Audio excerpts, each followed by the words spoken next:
let's talk about how this has all gone so horribly wrong, right? And it's, again, I started off saying I feel bad for Russell Lee Davies because he's in a perfect storm right now of failure, right? It's an absolute perfect storm of failure. So let's start looking at this. It explains how this, this Doctor Who, which is really genuinely failing hard, right, came to be, right? It came to be with this interview. So this interview was with Collider, and it's been pulled down already, which I don't have a home. So yeah, let's start from about here. Battles to be fought and votes to be gained. You know, it's like I'm not, and I've been doing this. I've got to say, it's what you want from every lead actor in every drama. But when that's Doctor Who, you have a chance to push that to all the extremes. With Space, for me, a massive convergence of stars upon one project. I could not have been luckier. And no, you are sadly deeply unlucky, right? To Russell Lee Davies, he doesn't. Anyway, fine. Let's get to where we. You know, the situations demand the full range of emotions, and those two deliver hugely. Honestly, I haven't seen a full range of emotions from Ncuti. I mean, again, I don't think he was as epically badly cast as Jodie, and I think he could have been a great Doctor, but like he's okay. I mean, that part of him, I think, is passable. I don't like his voice at all. I don't think it carries with it timbre or authority, but it's not like awful. Right, Jodie Whittaker was awful. That being said, there's no other Doctor I would want to watch less at any given time, right? That's where I am with him. So absolutely. As a queer person myself. Who could tell that you're a queer person yourself? What a shock. See, this is the let's have him talk. Seeing the show just keep leaning more into queer themes and everything, especially since the specials, has been super gratifying. I'm glad it's been super gratifying for 3% of the population, right? I'm glad that you've been. But here's the thing: you thought it'd be everybody, right? You thought it'd be like you thought it's not, as we're going to hear.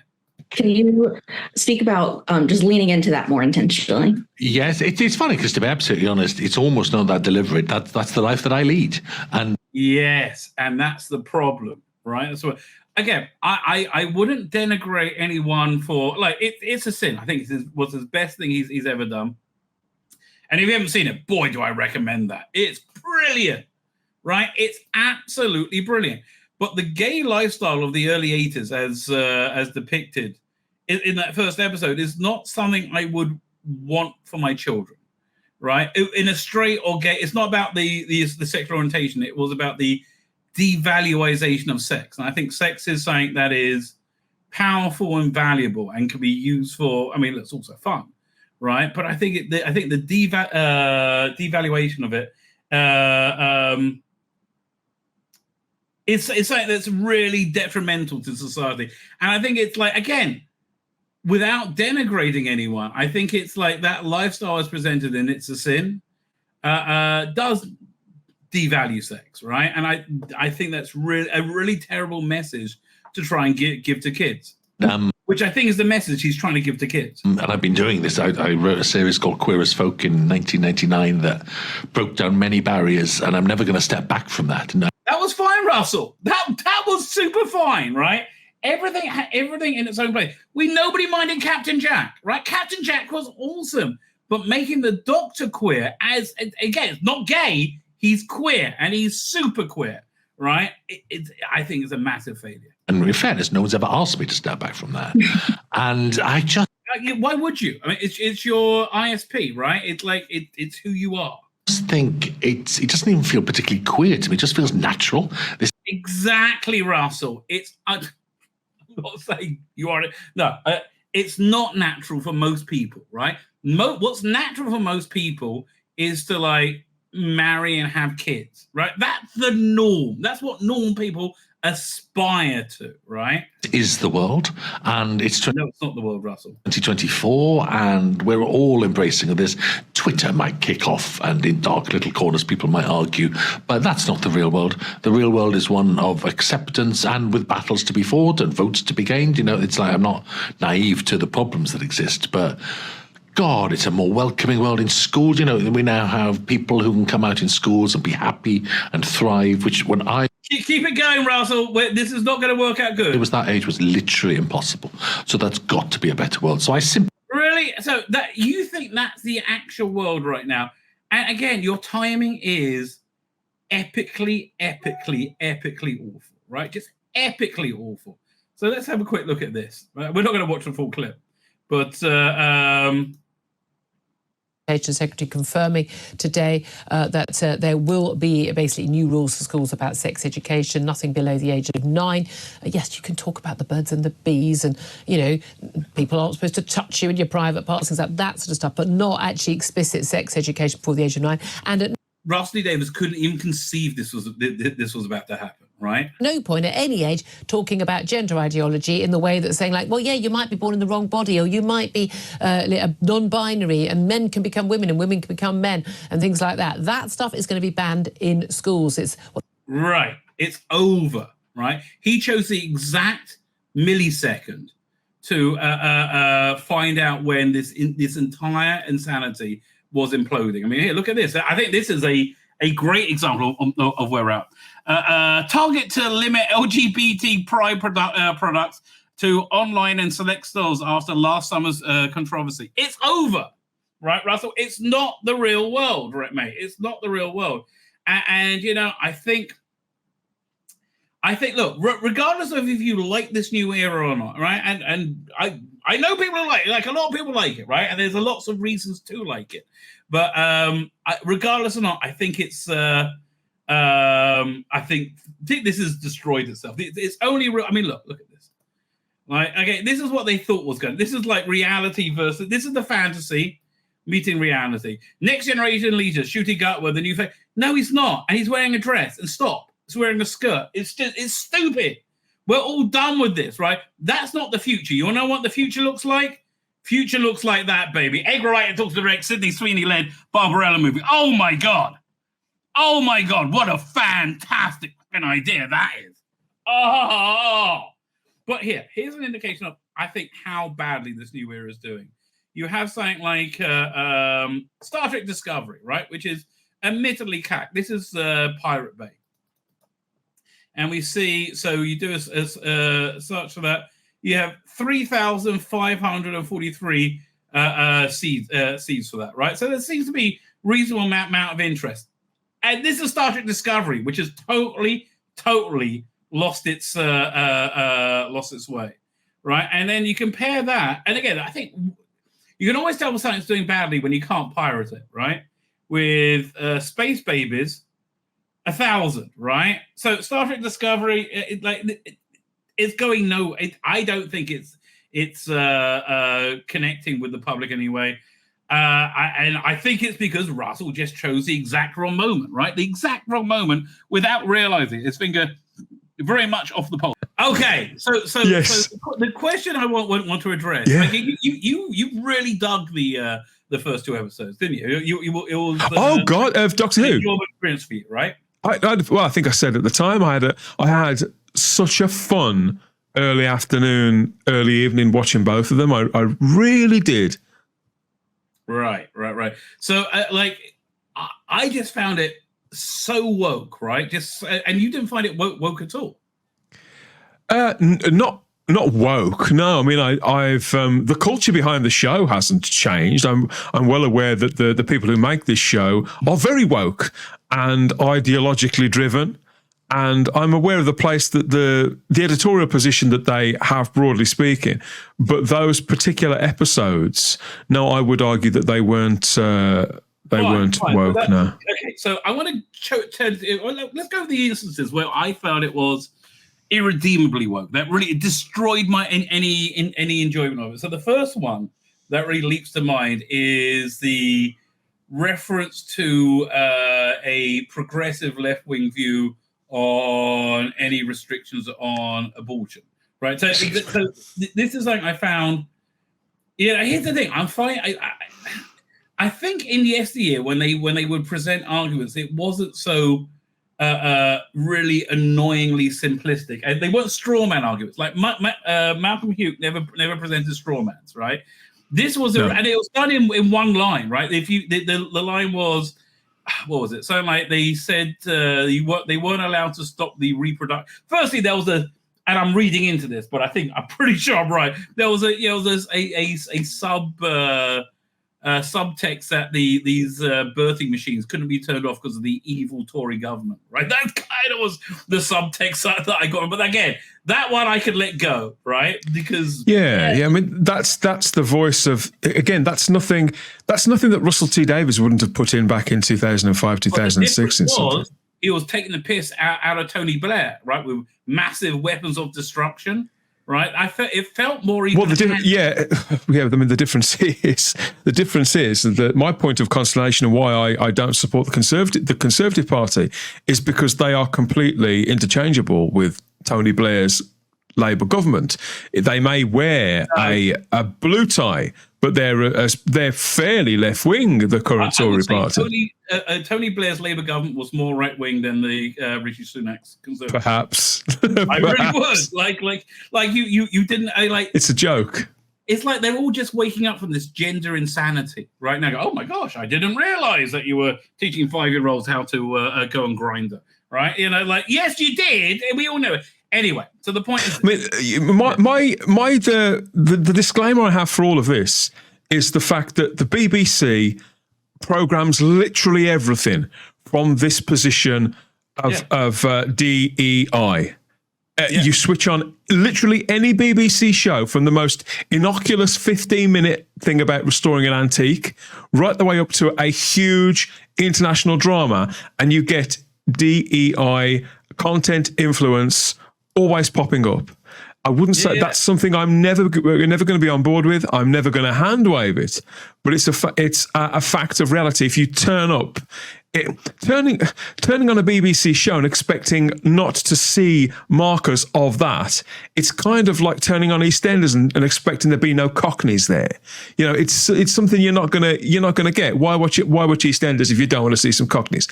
Why watch anything on the BBC when you're aware of their editorial position and the stuff that they're going to do? So when I say it's not woke, the BBC is, in all intents and purposes, woke. They have a charter, they have a criteria, they have these targets that they are trying to meet. So it's on me as to whether I watch it or not. But I think there's a difference between their editorial position and each individual component of a season or a series, like something like Doctor Who. So I'm sure that I could go through. Yeah, obviously there are things like, I noticed that the captain of those babies was a little black girl, not a little white boy. You could fixate on that, but the thing is though, that's surface level stuff. It doesn't actually matter in the context of the story at all. They don't allude to it. They don't hang around it. It's just is. It's just there. So that's not wokeism at all to me. That's the kind of this is the difference between. Now, for years we've been saying this. Certainly, I have. People like us in this space. We've never been against diversity. What we've objected to is forced diversity. And to me, what we're seeing is the difference now. The captain being a little black girl baby. That was that felt like in universe storytelling. But okay, so there's two things that really pulled me out and destroyed my any chance of enjoying this episode. Was, again, you said they couldn't turn off the birthing machines, and then they deserted them to die, essentially, these babies. So Ruby has the line that they won't stop the babies being born, but they won't look after them after they're born, right? So that is a screaming straw man argument that's been screamed at Christians who are basically pro-life is are Christians. Now, my position is far less extreme than most Christians are like no abortion under most circumstances, right? I'm not that extreme at all. I still go with the 90s, Bill Clinton, safe, legal, and rare. I think that's a good place for a society to be at, right? But anyway, so there's this perception, right? There's a defamatory perception that the places in America where are restricting abortion rights are doing so out of stupidity and evil, and doing it essentially to control and control women and put them in their place, right? That's the and so there's all that baggage, right? Again, it's a straw man argument that doesn't really work at all, right? Essentially, it's like, are you aware? You're probably not going to be aware of this, but in Britain, there is nowhere near the amount of conversation surrounding abortion in the media or in society as there is in America. Nowhere near. Because obviously in the States, you go from, as I understand it, because I don't know a great deal about American politics, as I understand it, you can go from state to state, and some of them have slightly nuanced laws on such matters as abortion. In Britain, it's not something that we especially talk about. It's something that was kind of the general position. The mindset was decided on it like 30, 40 years ago, and nobody really publicly questions it that much. I hadn't given the topic any real thought throughout most of my adult life. It is far more prevalent. I know a lot of fabulous Americans who I've got to know through the wonder of technology through doing this, who have very strong feelings about it on both sides. That's got me thinking about it some more. But in Britain, it is not a specifically hot button topic. And so when something like that is on screen, like all this just go completely past me. I just thought it seemed like just a bit of dystopian framing for an amusing situation that got you to look at. I just didn't see it on this sort of level. And even now, when you're explaining it to me what you saw in it, I'm actually thinking, well, I'd actually look at it a slightly different way. And you're probably right. If Russell put that in, he probably is coming from that place. But the fact that it's not clear, the fact that I personally didn't notice, and I don't think anybody could have claimed to have been lectured about it doesn't break the spell. It does none of this break. You could argue it's a theme, it's a topic, it's an editorial theme that's underneath it. But the driving thrust of the story, the adventure storytelling, the escapism, that is what powers this show. That's what we've been asking for. We don't want to be lectured. We don't want this. We don't want that. We want respect the fan. All that stuff. I don't feel any of that. I don't feel any of that was fractured last week. I couldn't escape because I know this issue very well, right? Essentially, it's like this, right? This is driven by the American argument. So the American argument, you have two extremely polar opposite views. You have the West Coast, the New York, the LA view, which is no restriction on abortion, even postpartum, right? There's literally you can have an abortion as a baby's coming out, right? There's no, and most people are not on board with that really. So you have you have the other states who are more Christian. They have a very different morality where they feel like life is precious, life is something that you can't just get rid of for community, and you are probably killing a baby. I understand. I understand the two positions. Yeah, but to present the pro-life position in a very dismissive way, which Russell Davis is clever enough, he could do that with a single line, and he did that, and he tapped into that whole seam of a disingenuous straw man defamation of a very central worldview to a lot of people, right? But that's not the theme of the episode at all, though, is it? No, it's not the theme. It was like the needle being pulled off a record. I mean, we do get a peek inside Russell's view, perhaps because I don't know. We get a view inside Russell's mind, perhaps, of where he could be coming from about a certain topic, but it doesn't really connect with the driving force of the storyline. I accept that it broke the spell for you and probably other people, but it didn't for me. It didn't for me. And I'm far from alone. You wouldn't believe the amount of people who've messaged me about this. People from all sides of the aisle, people from our side of the aisle who are afraid to speak, people who are afraid to admit that they enjoyed this. That's wrong. That shouldn't be happening. It's a TV show. We're not part of some grand campaign. Well, I certainly don't consider myself to be a culture warrior. I'm a podcaster and I talk about Doctor Who. I love the show and I am generally very generous in my attitude towards it. and how I received the stuff, which is why I reacted so badly to the spite in which it was driven, and the stories were told by Chris Chibnall. It had this air, this tone of spite about it. It's like night and day compared to this stuff. Russell's voice is still Russell's voice is still unmistakable, right? But I don't feel there's anything remotely spiteful about any of this. No, I mean, it's something very different, right? This time, I'm not sure if you heard in the interview, they pulled that down from Collider already, where he's talking about like, this is 2024, this is what everybody thinks, this is the worldview, and it's not. The bottom line is that the people have had enough of this. No, Russell, right? and this is, and people seem to think because I enjoyed a few episodes of Doctor Who, that means that I'm some sort of that I'm completely of one-minded by this. Oh, excuse me, I apologise. 1 second. People think that I'm completely sort of single-minded about this. No, I think Russell T Davies is making an absolute tool of himself. I think he's desperately behind the times. I hate to say it, I do think he's past his best, completely ideologically captured by all of this, and thus intellectually compromised. However, did I enjoy myself in front of the telly for 45 minutes last Saturday? That's my question, right? I did.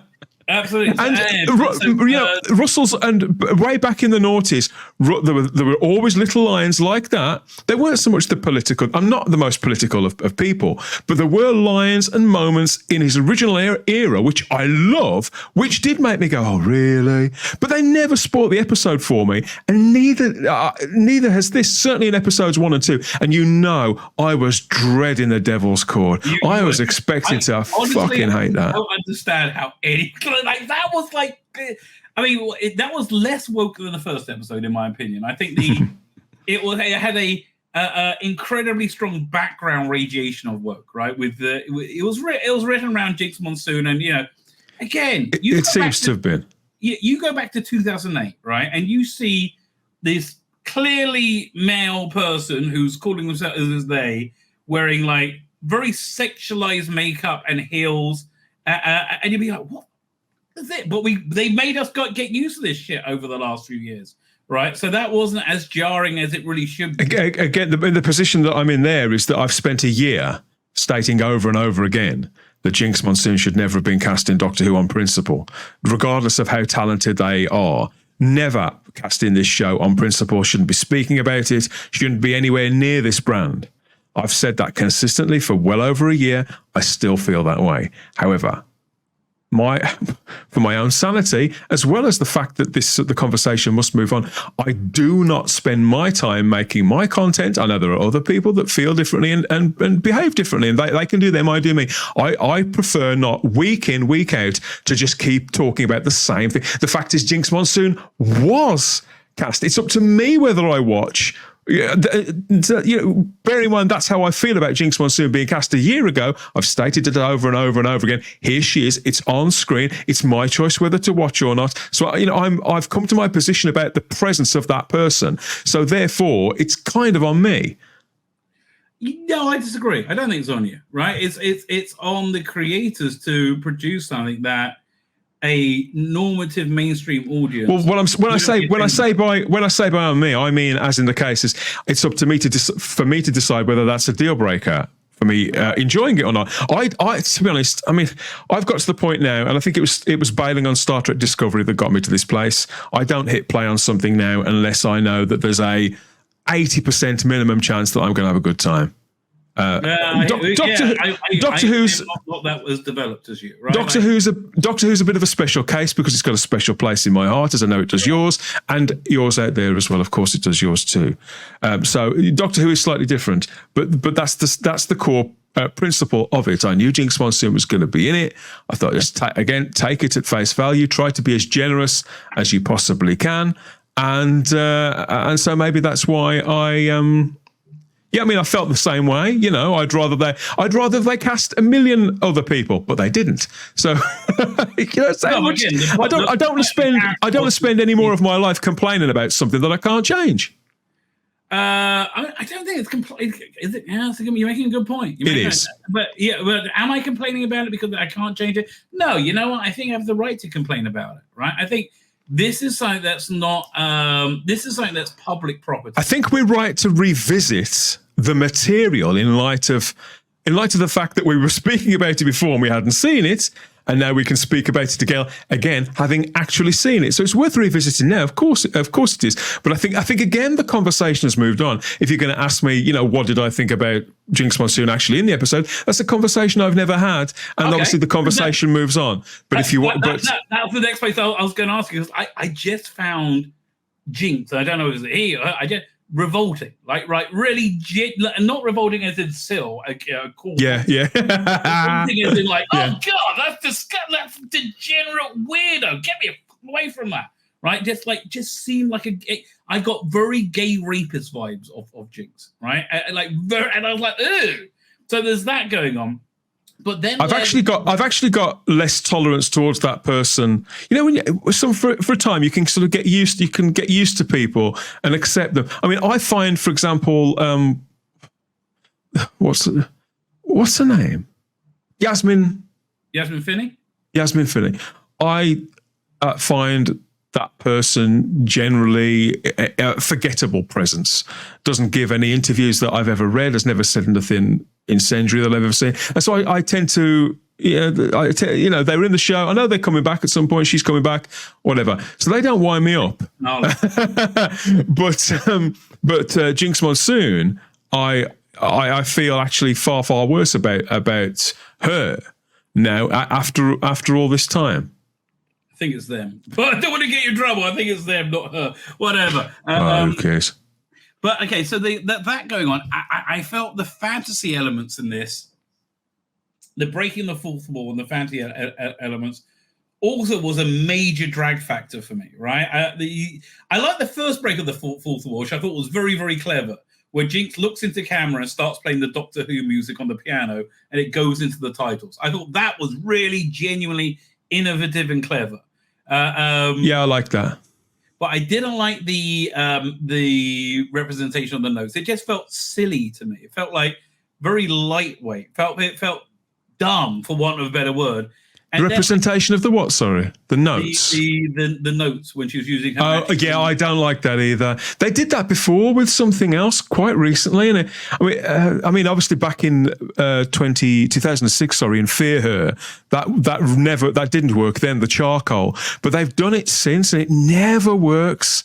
I think it's just, again, I see where it comes from. It's Russell T Davies' sort of fascination with Looney Tunes and that kind of stuff. But I don't think that we're there yet. I don't think it quite works. But it's the same with the talking babies thing. I love that idea, and that didn't break the spell for me either. But we all know, but we all know the technology isn't quite there. But certainly wasn't for the space babies. But it because it's fun, because it's kind of sweet, because it's amusing, but I think the stuff with the notes, obviously, it's meant to scare us. It's a harder sell. Yeah. I got shit. By the way, you should know I got shit for in my comments for saying I didn't think I thought that Ncuti was better at being the Doctor than Jodie Whittaker by a long way, right? Considerably. It's like a country mile. I want to ask you, is there any Doctor you wouldn't rather see other than Ncuti Gatwa? Because me, he is like I would rather see literally anybody else, any other Doctor than I was thinking about this last night. Yeah. And no, of course there isn't. But then again, it's been, for some reason, it's as if I felt that he kind of sleepwalked through Ruby Road a little. I feel that we haven't actually in it that much, right? It was more about using Ruby. Yeah. So I feel like I've only just met this Doctor. And so ask me at the end of the season, I may have a different answer. I think that there's going to be very little development or growth. With this Doctor, he seems to be, Ncuti Gatwa is playing it as Ncuti Gatwa, and I think he's going to continue playing it as Ncuti Gatwa. I think I suspect the character may not grow that much, but I think that's largely. I don't think Russell T Davies does that much to grow the character of the Doctor. I think he sets certain parameters which the actor can play within. Because when David Tennant was doing it, and Simon Horton one of my best mates, Simon Horton, he said this to me a lot because he knows I love the 10th Doctor, certainly. He says, yeah, but the character never evolved the entire time that Tennant was doing it. That's and whilst I don't agree with him lock stock, I see what he means. I think that Russell sees the Doctor as a kind of as very much as a standard and almost unshiftable, whereas Moffat, right? Yeah. I think Moffat is a little more. I think Moffat's braver with the character. Yeah.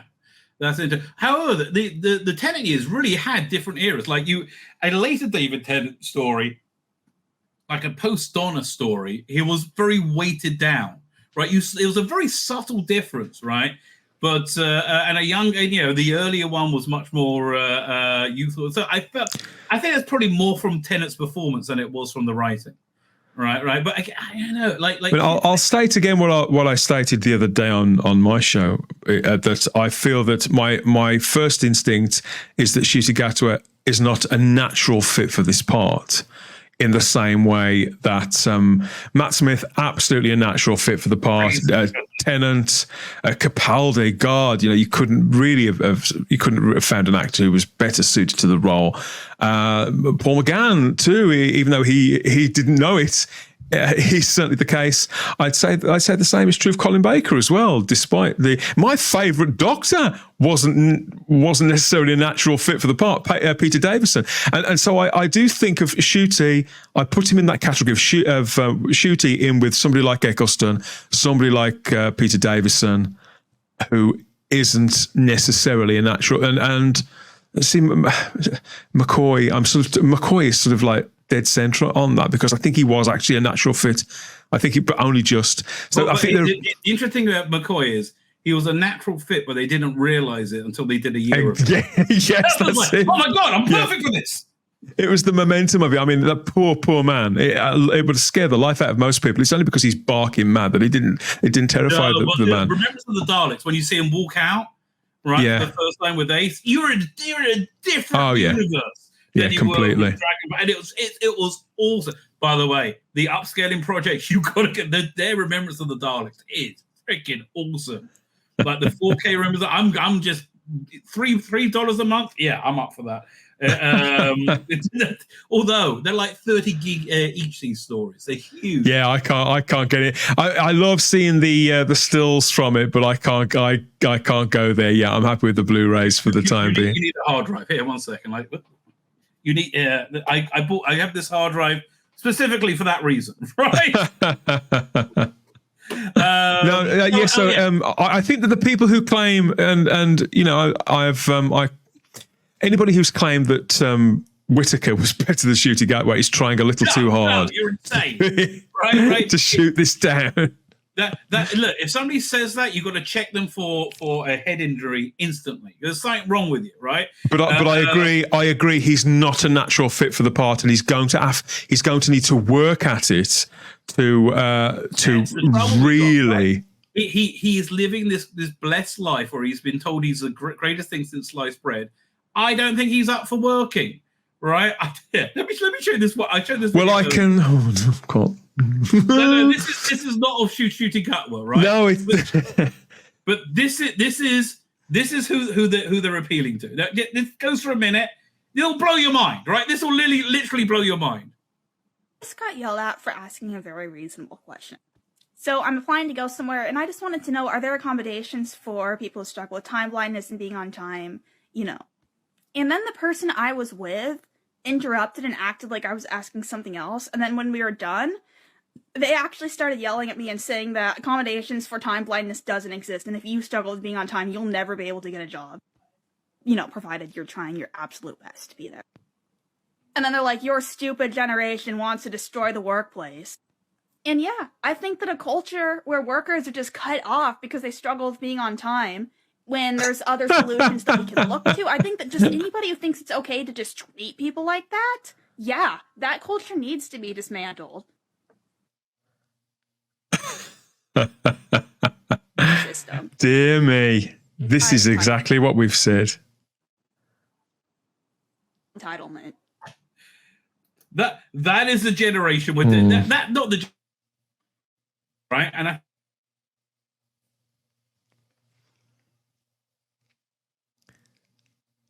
We don't need to reboot the Rabbi, do we?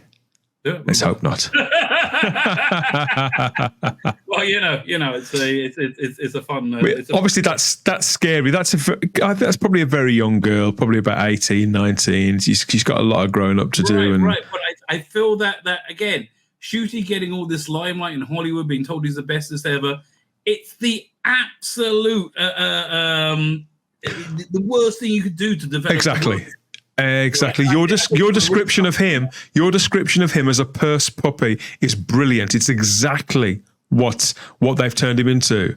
I believe he's being sadly, tragically, maybe even, because obviously he's been playing the role in his world for 2 seasons now, tragically mismanaged, and being told and being to the point where, and because he's a bit empty-headed, you only have to listen to him speak for longer than about 30 seconds to realize there's not much going on upstairs. He's buying into it all. And okay, so Shooty aside, right? Which again, Shooty aside, I can live with. But like this breaking the fourth wall, which I was okay when Jinx did it in the beginning, but then Shooty at the end winking to camera and before they go into the music number, I hated that. Oh my God! That's like nails on a chalkboard. I absolutely hated every moment of that. The reason why I didn't hate it, it's only because I was so relieved. I was expecting there to have been a song every 3 minutes during that. Okay. So by the time we get to it, and if that's all I've got to sit through, I was like, I was mopping my brow with relief. And anytime any character in any show breaks the fourth wall again, it makes me wince. I hate it when they did it in classic Doctor Who. I'm always uncomfortable when they do it in New Who. Capaldi did it a couple. I just don't like that at all. Stylistically, how we want to. But again, it's not. It doesn't spoil episodes. It doesn't spoil episodes for me. I think if you've had a really bad time for 45 minutes and you've got that wanker winking at you, it's the last thing that's going to make you feel better. But again, it's not a deal breaker for me. I came away from that episode up on the deal because I thought I was in for a really rough ride for 50 minutes, and what I got was you normally pay more for that. Absolutely. A really rough ride for 20 minutes. Pay extra. Really, it's the exact wrong time in the cultural zeitgeist to do a queer Doctor Who, sadly for him. But when people are just like, enough with your weird fringe sexuality. Can we just see TV, please? Yeah, I haven't changed my mind about any of those things. I think, although I was surprised that those episodes had the energy that they did. I do believe that their general editorial position is desperately behind the times. The energy was very good. I agree with you. But the energy was born on a confidence based on a delusion that that this was going to go down well, right? Yeah, I mean that's the sort of. I mean, you could say he's got every reason to be confident because he's had considerable success with it before, and they courted him, they blew smoke up his arse, they pretty much let him do whatever he wanted with this brand this time. He got carte blanche. That interview. Yeah, so he's got every reason to feel as he did, but I don't. Yeah, I think. Let's wait. My advice with all this is wait and see. It's been going 2 episodes, hey, look, 1 week. Episode coming up in a couple of. I wouldn't be writing. I wouldn't be writing any postmortems just yet. This all may well surprise us. We're 1 week in of a 7-week thing. I mean, the way I see it, why not open your heart to it a little bit more? Why not forget some of the noise and the nonsense and some of the baggage of this just for 6 or 7 weeks? If it gets to week 7 or 8 and you think, God, I really wish I'd have watched something else, or they've really solid this for me and I feel let down by this, or I feel foolish because I've watched this. You haven't really lost a great deal. You may enjoy it. That's how I look at it. It's only 6 or 7 weeks. I really wanted to enjoy it. I really, really wanted to. But honestly, I don't know if I'm using this channel as an excuse to watch it so I can see what's going on and report back, or you're not. But I think if I didn't have this channel, firstly I would have been out after Orphan 55. But I would have come back for the specials. I wouldn't go back for Boom. Based on what I probably would have made. I probably wouldn't have made it to the end of the Devil's Court if it wasn't if I didn't feel like I had to watch it. Right? It's it hasn't helped. It hasn't helped in Britain that this, because to us we know that why this series is different from the last. We know what's happened behind the general person in the street, particularly as they haven't marketed it particularly that much or that well. To them, it's just the latest series of Doctor Who. It's been on forever. I think that Simon is absolutely right that to have a real seismic effect with this brand again, you probably do need to take it off for 3 or 4 years. And I mean totally off. No specials, no dicking around, to literally take it away. And then you may see a different result. But when something's been on for 2 decades, malaise does set in, even if it gets good. You see that kind of thing with soaps all the time. They go through purple patches. And obviously they're on permanently. The purple patch we're in is based on this culture war, which has been not started by us, I feel, and has been raging for 7 years. And basically it's over right now. Russell's side has lost, even though they control all the institutions. He'll be one of the very last people sort of stood up to his knees in the mud, not realising that it's over. He will. In Scale says, "Really, what's wrong with Time in the Rani? I watched. I rewatched the Countess. Like, well, I guess me too, but I don't know. The music, it's not one of my favorite stories. I mean, listen, the Rani's Balls of Death. Everybody loves the Rani's Balls of Death, and that was a real effect we were amazed about when we saw when it happened. I still think it looks pretty smart whenever I rewatch it. No, that's still a good effect. I agree that I like the CGI sky. I think they had. I really like that look from that time. That's why I'm really enjoying the 4K version of Remembrance of the Daleks, which I think was really fun. Fine, I was going to preview Boom. I've got to shoot, but thanks for having me on, mate. And I'll be previewing Boom later on as well. So if people aren't boomed out, come and see us, come and talk to us as well. But thanks for having us on, having me on again. Sorry, Rabbi. And I'll see you after your Sabbath and probably after another episode of Doctor Who. Probably after Are you streaming Saturday night? No. Oh God, no. No. We just did that for the anniversary because it was never say never, but that was just a thing for the anniversary. I never intended on doing it for every episode, but we'll see. Keep your notifications turned on, everybody. Thanks, mate. I'll catch you later. Bye. There you go. Fine. So let's have a look at what we have coming up. Right? God help us. Where is it? Doink. Boom. So where'd you go? Hang on, looking for the. There you go. When is the new Doctor Who magazine? Is that next weekend? Let me just look at the date. Where is it? Where's the ad for coming next month? Here we go. Where'd it go? Do you have a date? May 23rd. Oh, next week, right? Next week. Cool. Okay. Well, the Doctor Who magazine is I would say it's cack. I know, if I'm being polite. Fine, let's have a look. So, in a nutshell, on an alien battlefield, the Doctor must hold his nerve or everyone dies. Well, that's kind of an interesting premise, right? Trouble is, it really, really rests on shooting up with shoulders. I don't think he's got it, right? I don't think he's got it. But I will see. This is why I like to talk to Dan. It's good to be white-pilled every now and again, right? And say, maybe it won't be so bad, right? Quote unquote, Ruby, where are we? In the middle of a war. I was kind of hoping for a beach. What do you call this? Not a beach. Give it time. Everywhere's a beach eventually. I don't like that writing. I don't know. That sounds very shooting up to me. Okay, every time somebody's asked me publicly if I'll come back to Doctor Who, I've said it would be an unfeasibly stupid career decision, and I suppose it is. Well, he says, but here I am.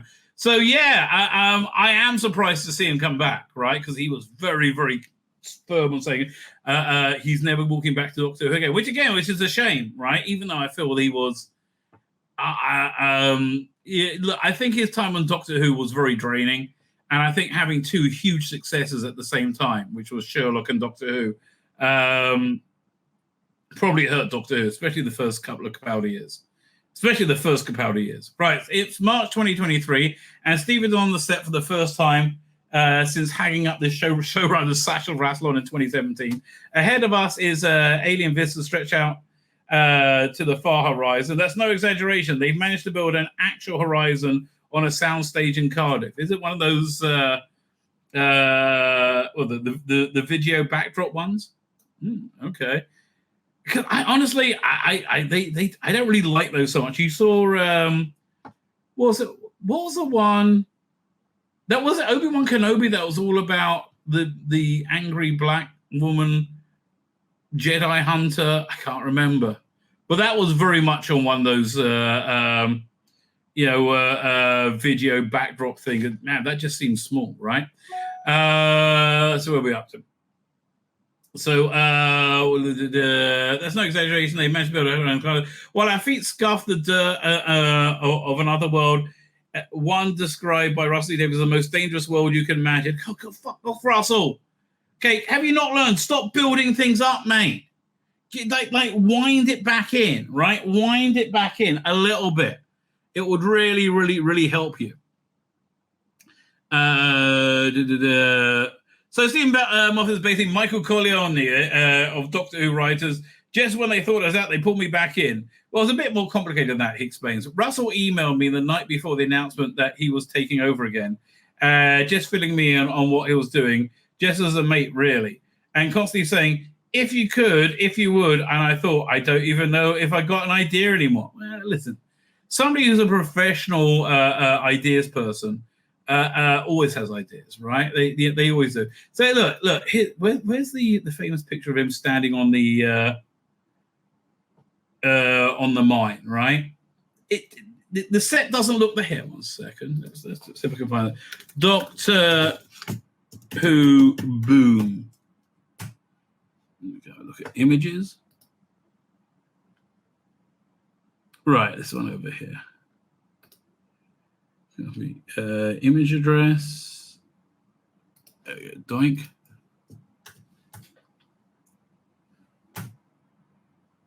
So, I mean, look, I'm not being that fair, but this doesn't look that great a set to me. This looks very much like it's a set. And here's the thing. They kept talking about how much money they have to spend on this, and I'm not really seeing it, frankly. But we never did, was it? But I did. But then I did have an idea. I got into the habit of saying, Russell, well, we haven't done that, or we never did this properly. You know what you never did properly? And what a waste! The Cold War, the reintroduction of the Ice Warriors, really sad that wasn't better, right? It really needed a much better story to give a much more layered race that the Ice Warriors was. Which is sad. Ice Warriors are way better on Big Finish, generally speaking. At which point was it? And I kept kicking things around until I sent him this idea, which he really liked. At which point I thought, well, why not? The story's big idea had its genesis in a Doctor Who tale from many decades ago. You will know when you see it. Oh, okay. Again, fine. I wonder what it is. My guess is it's a Tom Baker story, right? Along with the old kiss to Stephen's own Doctor Who legacy. If there's a keyword that informed the script, he'd say suspense. Okay, I'm really going to work hard to go into this with an open mind to review on Saturday, right? Really going to try and go into this open mind. Trying to say, like, maybe this one won't be gay shit, like everything else. Come back. There you go. Oddly enough, it's like we don't do very much on Doctor Who. We do adventure and fantasy and sci-fi, and sometimes it's a love story, but very often it's a comedy. But we don't actually do many suspense plots. Well, I would say that what's that one? That's that Chibnall one he did, which was really quite good. 42, right? I thought that was a good suspense one, right? And I think Heaven Sent was a suspense one because, boy, you cannot rewatch Heaven Sent. right? It is, when you watch it again, it's really boring because there's no suspense in it. And there's like no mystery to it. So like once you take that out, it's just like, and Capaldi's performance is fantastic, but without the suspense and mystery, it just implodes in its own way.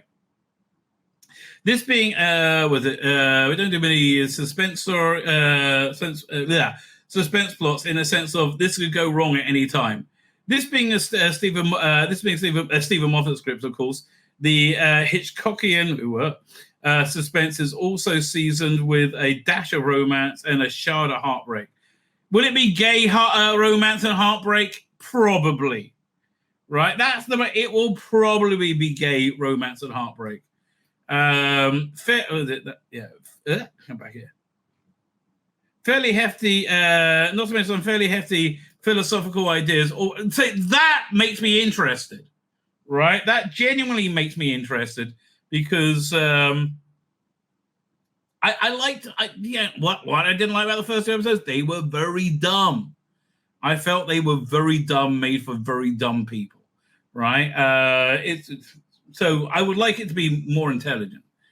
All wrapped up in the showrunner's trademark dazzling wordplay.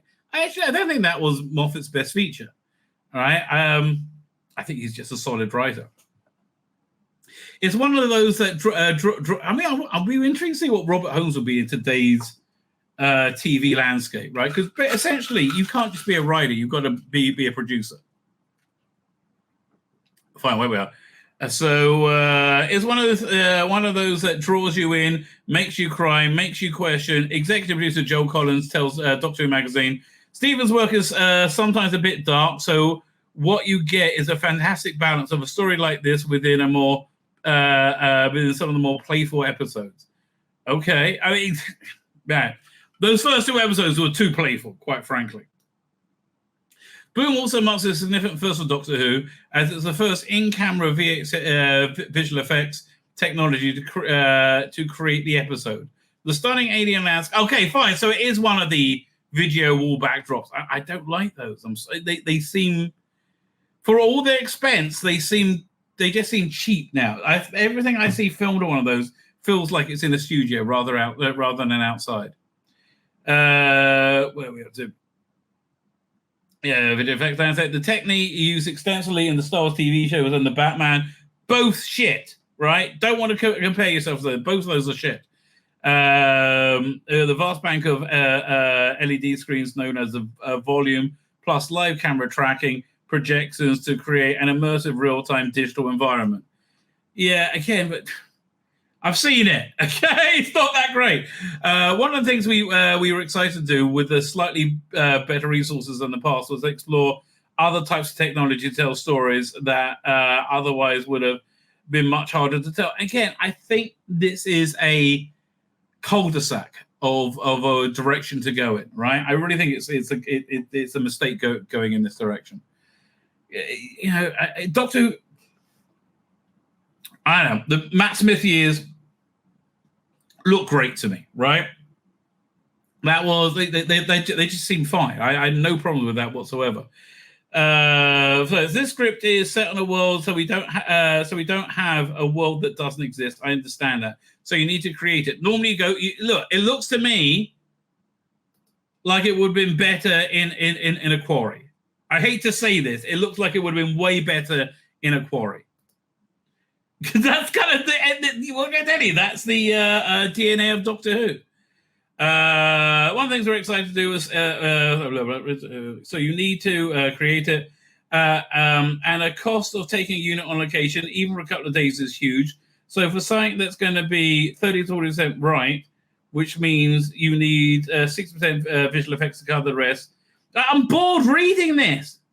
When you pull that together, it's extraordinarily expensive. Well, again, you used to be able to make 12 episodes a year, and this looks like it's in a freaking quarry, okay? You used to be able to make 12 episodes a year, and Torchwood as well. So don't tell, it's too expensive. Stop. To help realize the vision, Joel, production designer Phil Sims, turned to the VHX house Pixamodo, whose previous work on Martin Scorsese's Oscar-winning Hugo, House of the Dragon, very good, and Strange New Worlds, those effects were excellent. Even though I hated the second season, those effects were freaking excellent. Film bits, he has some initial doubts from the Star Beast. Joel has been keeping a keen eye where in-camera VHX visual effects might give us more bang for a buck, he says. And it was something that Julianne Robertson, the director, was very keen on. I had a natural reticence because it was untried technology.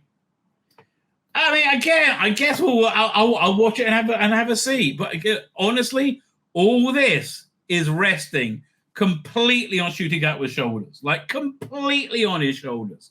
And I don't think he's got it, right? So Russ, so we had a plan A and plan B. Plan B was to have a painted backing, which would have given us a very 60s vision of the sci-fi show. I would have loved that. But we always knew we needed that scale. And again, that's the thing I don't get with these video backdrops, right? These in-camera VFX, as they call them. It doesn't seem like scale. It just seems small to me. On the ones I've seen quite a lot of them. Look, one of the best uses of them, I think, was on Loki season 1, where you had like this village falling down, and you had Tom Hiddleston and the bland woman he was with running with it, right? And it only worked because Tom Hiddleston is such a great actor, right? They were running on the spot, and you could kind of tell. But he is a very good actor, and he could sell it. I don't think Shoot is just in that ballpark at all. We explored all available location options. A quarry, including a major copper quarry in Anglesey. Go to the one just outside London. For God's sake, just go to a quarry. Oh, but no. I mean, honestly, I feel like this is the difference between the Russian space program and the American space program, right? The American space program spent millions and millions of dollars creating the ballpoint pen because a pen wouldn't write in space. You needed the timescales there. How are you doing, timescales? A ball, like, because of gravity, a pen wouldn't write in space, so they developed the ballpoint pen. Russia didn't do that in their space program. You know what they did? They said, we use pencil, right? Use a pencil sometimes, right? Just like, I don't think this is helping you. I really don't think it's helping you. But none of them would have given us the final frame or in terms of texture or world building. Okay, you did it fine in 2008. Oh, it would barely scratch the surface. As a producer, I know the technology is going to give us something giving in the future, and Phil knows he's going to get his vision out further. But says Joel, but ultimately, the story dictates the need. So this was the right story. Sorry, lest we forget that sees Rusty Davis and Stephen Moffat working together again for the first time since 2008. I wonder what story was that? 2008 season. What's the must be what's the one? Donna Noble is not here. Donna Noble has been saved. What's that one? Silence in the Library. Must be Silence in the Library. It's quite an insane thing to sit with those two dynamic powerhouses of British television and watch them at work, smiles Joel. You just think, how lucky are we to be working with these people? Well, yes, you're lucky to be working with them, just wrong time. Wrong point in space and time. Get ready because the Dream Team is back with a boom. Okay. I'm very glad Dan came on because he really talked me into going to this with an open mind, which I'm really going to try and do. I think it's a good thing. If one could do it. But my name's Tzvi Lebetkin, the Rabbi from another planet. Please like, share, and subscribe, and ring that little bell. Ring the little bell so you're notified when new videos drop.